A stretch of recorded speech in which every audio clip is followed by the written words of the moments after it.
Meus queridos irmãos, minhas queridas irmãs, aqui é o Padre Paulo Ricardo. Quero acolher você com grande alegria no nosso programa Testemunho de Fé, em que nós iremos refletir a respeito da Palavra de Deus, que nos é proposto pela Igreja neste quarto domingo do tempo comum. O Evangelho desse domingo é o Evangelho de São Lucas, capítulo 4, versículos de 21 a 30.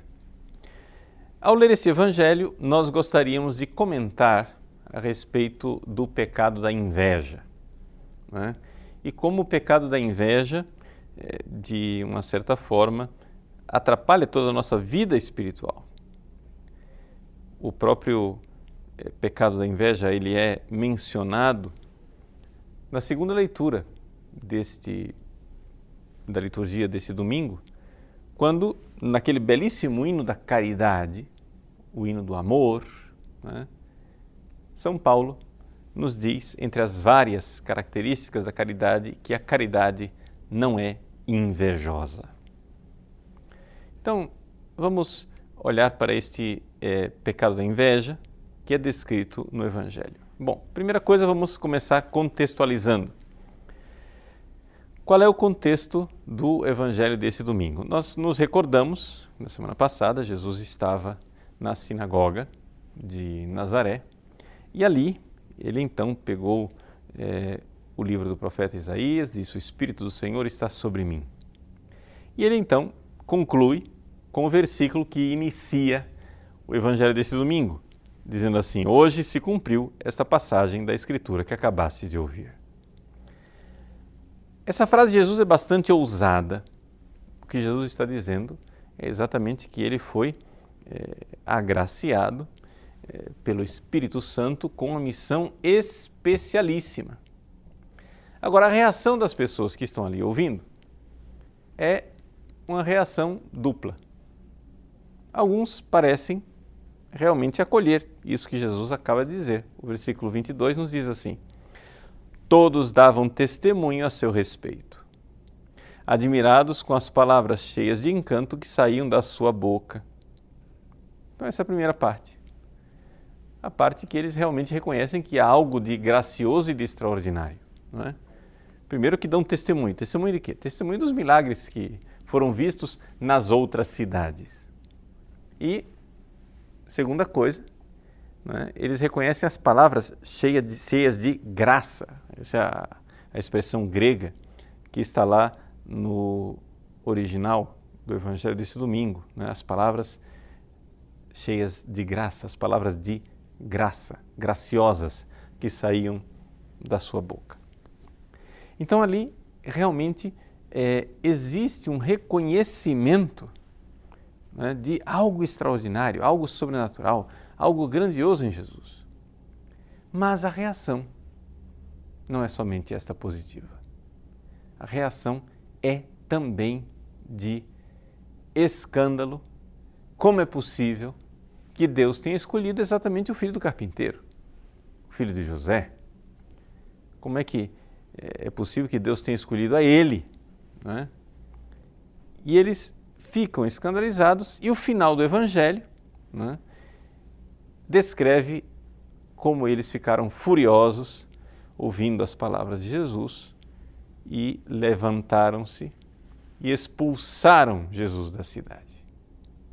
Essa reação negativa do povo de Nazaré contra Jesus nos recorda então um pouco a história, né, da humanidade como um todo. Vejam, quando é que nós vemos pela primeira vez uma reação desse tipo? É na narrativa do Antigo Testamento lá de Caim e Abel. Se vocês forem ver lá no livro do Gênesis, quando é narrado o assassinato de Abel, por que é que na Bíblia Caim matou Abel? Exatamente porque viu que Abel tinha sido agraciado por Deus, Deus tinha olhado para Abel de forma favorável e ali o que brotou no coração de Caim foi a inveja. Santo Tomás de Aquino ao descrever essa realidade da inveja, ele diz assim, olha, o mal, quando ele surge, ele tem dois aspectos. O primeiro aspecto, ele é afetivo, depois ele se torna efetivo, né? Quando você quer fazer o mal com o seu próximo, primeira coisa, o mal surge afetivamente, ele surge no coração. E somente depois é que efetivamente você vai lá e mata. Mas o que é que surge no coração afetivamente? É a inveja. O afeto principal que surge no coração das pessoas é a inveja, que é caracterizada por uma espécie de dor, de tristeza, de ver o bem do outro. Deus agraciou Abel, Deus abençoou Abel, e eu então vejo naquilo lá, né, algo que me fere. A inveja, uma inveja que torna-se inveja fratricida. Esta é a mesma história que irá acontecer na vida de Jesus. Na verdade, Abel prefigura Jesus.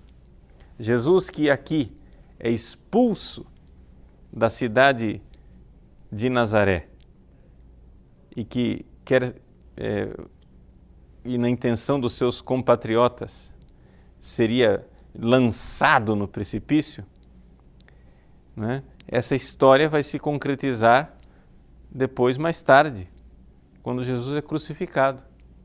Quando os sumos sacerdotes, os doutores da lei, os chefes do povo, não suportam a ideia de que o Messias seja o humilde, o pobre Jesus de Nazaré, e então, por inveja, o entregam às autoridades romanas para que ele seja crucificado.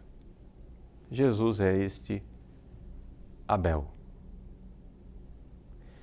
De onde é que vem? Vamos analisar, vamos aprofundar mais a ideia que está por trás do pecado da inveja.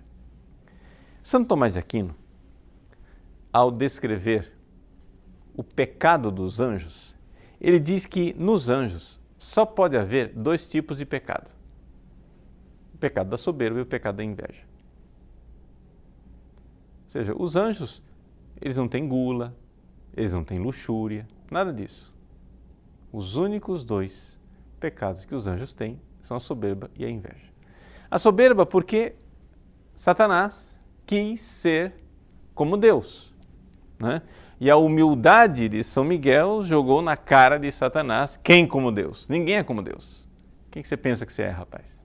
Mas enfim, ali o primeiro pecado, o pecado de Satanás, inicia como soberba. Mas quando Satanás vê ele que perdeu o céu, perdeu a glória de Deus, perdeu a graça, perdeu a felicidade eterna, quando ele vê que a criatura humana, que o ser humano vai ser agraciado por Deus, escolhido por Deus para vê-lo face a face, ele não pode suportar isto. E então ele peca com a inveja. O que é a inveja em Satanás? Satanás, já que ele é soberbo, ele quer ser singular. Ele quer ter uma excelência singular, quer ser melhor do que os outros. Ele é o único, não é? Porque afinal ele é um anjo de luz, ele foi criado como maior e melhor do que os outros. Ora, quando eu vejo que Deus agraciou o outro, aquilo é um empecilho para a minha singularidade. Como é isso? Eu quero ser especial. Eu que quero ser o número 1. Eu que sou o cara. Eu não posso suportar que o outro tome o meu lugar. E então, a inveja nasce exatamente da soberba, não é? Então, olhando para a psicologia angélica, olhando para a psicologia de Satanás, a gente começa a entender, então, como é que a inveja ela brota no nosso coração. Como é que nós, seres humanos, conseguimos também ser invejosos? Primeiro, então, nós vemos a soberba. Né? A soberba de nós nos acharmos singulares. Porque se Deus tiver que dar uma graça, tem que dar para mim, não para o outro. Se alguém tiver que receber alguma coisa, então eu que tenho que ser o primeiro da fila. Posso até conceder que Deus dê graças aos outros. Mas o número 1, o excelente, sou eu. E eu não vou aceitar ser colocado de lado, ser colocado como número 2. Vejam, por exemplo, como aconteceu com a história de José. José do Egito. Jacó tinha 12 filhos. José, agraciado por Deus, escolhido por Deus, começou a ter sonhos. Ele viu que ele, no desígnio divino, ele seria mais do que os seus irmãos, e não somente mais do que seu pai e sua própria mãe, que um dia se inclinariam diante dele. Ora, isto os irmãos não podiam suportar. Mas não somente isso. Não somente porque José foi agraciado por Deus, mas porque ele era preferido de Jacó. Porque Jacó gostava e amava mais José. Eles então se tornam rivais e resolvem vender o seu irmão. Ora, na realidade, o que é que os irmãos de José, os filhos de Jacó, não estavam enxergando? Eles não estavam enxergando a misericórdia divina. Eles não estavam enxergando o amor de Deus ao abençoar e privilegiar José. Por quê? Porque ao abençoar e privilegiar José, José estava sendo escolhido como instrumento de salvação para todos os outros. E é isso que vai acontecer na história. O que acontece na história é que José, vendido como escravo no Egito, depois se torna o vice-rei e é agraciado por Deus com a possibilidade de salvar o seu povo, a sua família, da fome. E é aí que nós vemos a bondade divina. Quando Deus elege alguém para dar a ele graças especiais, Deus está, na realidade, manifestando uma grande misericórdia para conosco. Se nós tivermos a visão espiritual correta, nós não podemos sentir inveja. Não existe inveja no coração do cristão. Primeiro porque a caridade não é invejosa, como diz São Paulo na segunda leitura. Mas também porque, exatamente porque nós temos uma visão de fé, nós conseguimos ver na bênção que o irmão recebe uma grande misericórdia de Deus para conosco. Veja, a inveja não existe entre os cristãos, não deveria ter lugar entre os cristãos, exatamente porque nós cremos no dogma do corpo místico de Cristo. Nós somos membros de um só corpo e o bem de um dos membros é um bem do corpo inteiro. Você só consegue ver o outro como rival se você vir que o outro não faz parte de você. Mas se você vir que o outro faz parte de você, você não vai vê-lo como rival. A gente vê como o corpo inteiro sai ganhando. Quando eu vejo que tem ali um alimento, ora, o meu olho vê que tem um alimento. O olfato sente o cheiro gostoso daquele alimento, então os meus pés vão naquela direção. E então a mão se estende, eu pego o alimento e o alimento então é colocado na boca. A boca sente o sabor, o estômago sente a saciedade. todo o sistema digestivo distribui os nutrientes para o resto do corpo. Ora, isso é um corpo, todo mundo saiu ganhando. Agora imagine só, se o corpo começa a brigar e a dizer, não, eu, olho, fui eu quem descobriu o alimento, portanto, eu que deveria sentir o sabor, não você, boca. E já pensou se os pés começarem a brigar com a mão e dizer, não, eu caminhei até aqui, agora sou eu quem tenho que pegar. Isso seria a destruição do corpo. Ora, através dessa comparação simples, é que nós vemos como, de fato, na igreja, quando um irmão é agraciado, o corpo inteiro é agraciado. É a variedade das vocações, é a variedade daquilo que nós somos. Esse capítulo 13 da primeira carta de São Paulo aos Coríntios, que fala o hino da caridade, ele é precedido pelo capítulo 12, que nos fala exatamente do corpo como um todo, não é?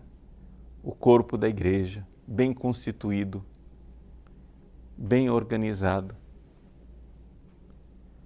Então, no evangelho desse domingo, os nazarenos, apesar de serem família de sangue de Jesus, apesar de serem os compatriotas de Jesus, apesar de terem, não é, todo o ambiente propício e favorável para se sentirem uma unidade com Jesus, o que acontece?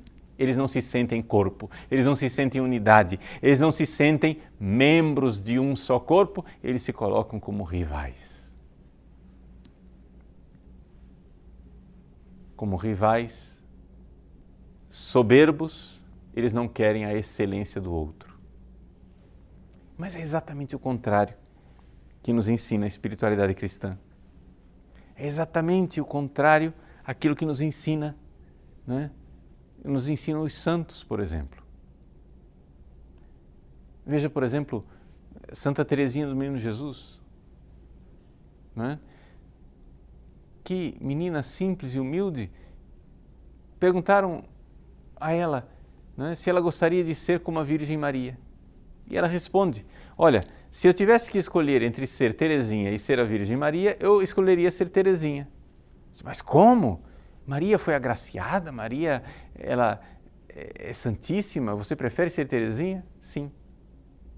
Eu prefiro ser Teresinha porque Maria não tem uma mãe tão boa como a que eu tenho. Ou seja, Maria é minha mãe.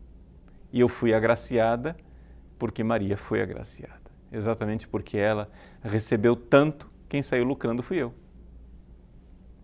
Eis aí a visão espiritual.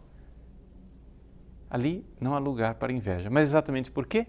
Porque ao invés da soberba, o que existe no coração de Teresinha é a humildade. Então vejam só, nós vimos que a inveja, um pecado que os anjos maus possuem, nasce no coração dos anjos maus exatamente por causa da soberba. Se é assim, então o contrário nasce da humildade. Se eu for humilde e começar a ver o bem do outro como o meu próprio bem, se eu vir que na minha pequenez eu sou agraciado imensamente quando Deus agraciar o outro, aqui nós entramos numa dinâmica exatamente contrária dessa dinâmica de divisão e de perversão, não é? Que foi instaurada no nosso mundo por Satanás. Então, Satanás, que é homicida desde o princípio, que introduziu neste mundo a morte por causa de sua inveja, né, fez com que a sua inveja frutificasse no fratricídio de Abel e em tantos outros fratricídios da história da humanidade. Abel foi o primeiro a ter o seu sangue derramado, mas assim tantos outros irmãos perecerão numa luta fratricida de soberbos que não conseguem humildemente enxergar que quando meu irmão é abençoado, sou eu quem saio ganhando. Então, para bem vivermos a mensagem deste Evangelho e fazermos o contrário daquilo que fizeram os nazarenos com Jesus, vamos ser humildes e vamos, nesse domingo, quando participarmos da Santa Missa, vamos agradecer a Deus. Vamos fazer o exercício de dar graças a Deus pelo bem dos outros, de dar graças a Deus porque outros foram escolhidos, de saber que nós somos partes deste grande corpo que é a Igreja. Que alegria ver que a Virgem Maria foi agraciada e que, já que eu sou um só corpo, que as graças que ela recebeu também são minhas. Santa Teresinha do Menino Jesus escreveu a sua última grande poesia, né? Oh, je voudrais chanter Marie pourquoi je t'aime. Oh, eu gostaria de cantar Maria porque eu te amo. E ela diz à Virgem Maria que as tuas virtudes são minhas. Como é que ela consegue isso? Como é que ela consegue olhar para a mulher mais virtuosa que a Virgem Maria e dizer: as tuas virtudes são minhas? Por causa da humildade. A humildade de pequenina fazer parte desse grande corpo. Agraciados, abençoados, amados, queridos por Deus, porque Deus agraciou a Virgem Maria, Deus agraciou um Padre Pio, uma Santa Teresinha, uma Santa Teresa d'Ávila. Nesse domingo celebramos a memória de São João Bosco, pai dos jovens. Que beleza ver esse sacerdote, como ele foi agraciado por Deus. Uma vida espiritual, num amor, numa caridade para com os jovens, né? Uma caridade sem limites, infatigável. Os médicos, né, ao verem que São João Bosco morreu com 72 anos, dizem: olha, na constituição robusta de João Bosco, ele deveria ter vivido muito mais anos se ele não tivesse se gastado completamente, como ele fez. Então, meus queridos, vamos então celebrar ao ver a grandeza de ter tantos irmãos maiores do que nós nos santos e de fazer parte desse corpo maravilhoso que é a Igreja Católica. Que grande alegria ver o irmão maior, Jesus, de ver a Virgem Maria, de ver os grandes santos e de fazer parte desta grande família. Não sejamos como estes nazarenos, mas sejamos como os santos que humildemente reconhecem a grande misericórdia de Deus ao dar muito mais graças aos outros do que a nós. As graças que o meu irmão recebe são minhas. Ao fazermos isso, estamos introduzindo uma dinâmica contrária àquela do mundo, que vive guerras porque não é capaz de ver que os bens espirituais, quando são comunicados, eles não nos empobrecem. Os bens materiais, se eu dou para você os meus bens materiais, eu fiquei pobre. Mas se eu der para você os meus bens espirituais, eu só me enriqueci. Nesse ano da misericórdia, louvemos a Deus por sua infinita misericórdia ao agraciar e ao abençoar tantos irmãos e irmãs com bens espirituais maiores do que os meus. Deus abençoe você. Em nome do Pai, e do Filho, e do Espírito Santo. Amém.